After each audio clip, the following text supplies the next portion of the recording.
So many classic cars, so many stories, and yet so many potential train wrecks. I mean, over here you have a Triumph, you have a Harrington, you have a TF, you have one of my favorite cars, of course, a Jaguar E-Type.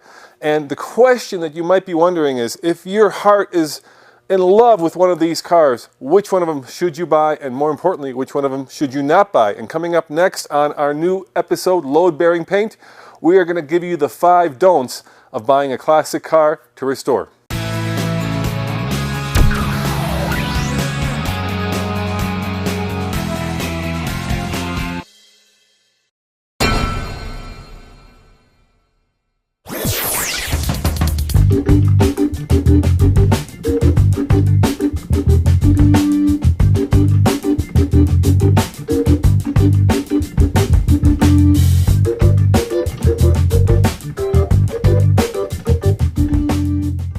So Ted, today we're going to be talking about the top 5 don'ts of buying a classic car that you want to restore. Because a lot of people come to you, right, to this shop and they have a car in tow, but there's 5 things they probably should have looked at before they ever fall in love with it. Yes, yes. And the person you're talking about that's bringing us this car, if they already bought it, and that's usually the case. Too late. And yet the number of times we do the pre-purchase inspection is probably 1 in 5 compared to the post-purchase inspection, where we get to give them the bad news and try to delicately tell them that they screwed up.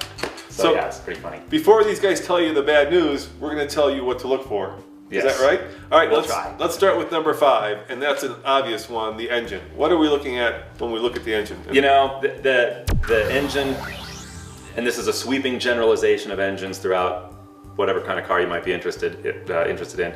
Obviously, and we're all about sweeping generalizations. I mean, perfect. Yes. Yeah. So let's paint them all with one brush.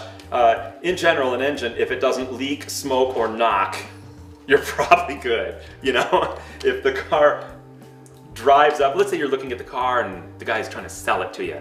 If it's been all pre-warmed up, and if it's got, if you see empty cans of, Moto Honey sitting around the garage, just run, But really, if it's in reasonable shape, let's include tune-up as part of the engine, It should start from cold. It should not be cranky in the way it behaves. Now, sometimes you can score a great deal on a car that just kind of runs rough, when in fact, the engine itself is great, because you can, sometimes the owners will think, oh, this car, it runs like crap, I'm just going to get rid of it, and you get it off the line, plug a vacuum leak, and wahoo, you just made out.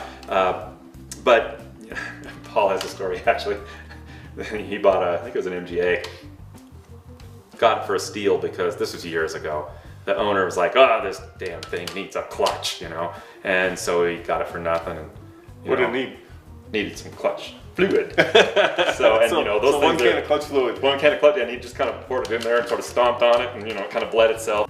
All right, let's go to number 4, and I think that is probably the previous owner and what they've done or did not do to the car, right? The restoration that has been done to it, because I bet you spend a lot of time undoing restored cars.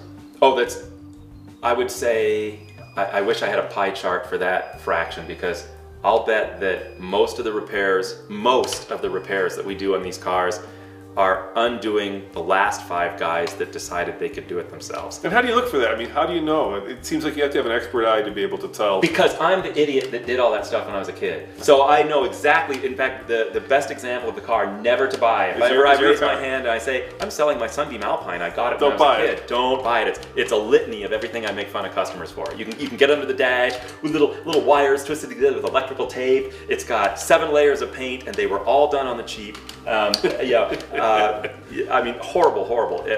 But how do you see that? I mean, I guess you have to bring somebody like you. I was kind of serious. Oh, yes, right. If you're not the guy that's the idiot that learned the hard way, yes, it is worth, especially now, like the stock market, how much can you afford to lose? If you're buying kind of a throwaway hobby car, and it's low stakes, and you buy a stupid one, and oh, you got snake bit, okay, and you can recover from it, then just go buy what you want and see. If you get lucky, you get lucky, and if you don't, sell it. But if you're stretching, if this is something that you had to talk to your wife about, and if you make a mistake, then it is worth every penny to pay somebody that knows what they're looking at to go with you. If you have to fly them across the country to inspect the car personally before you buy it. It is worth it. You can afford to look at a couple of losers. Now you should vet them, you know, whoever this expert is that goes to look. I know they say never buy a car on eBay. I disagree. I have bought cars on eBay, and because I know what I'm looking at, even in pictures and on the listing, the cars I bought have been exactly what I thought they would be. They've been great. So you can, but again, put somebody's eyes on it that know what they're looking at, and it's still best to go look at it yourself or have somebody that knows what they're looking at do it. Number 3.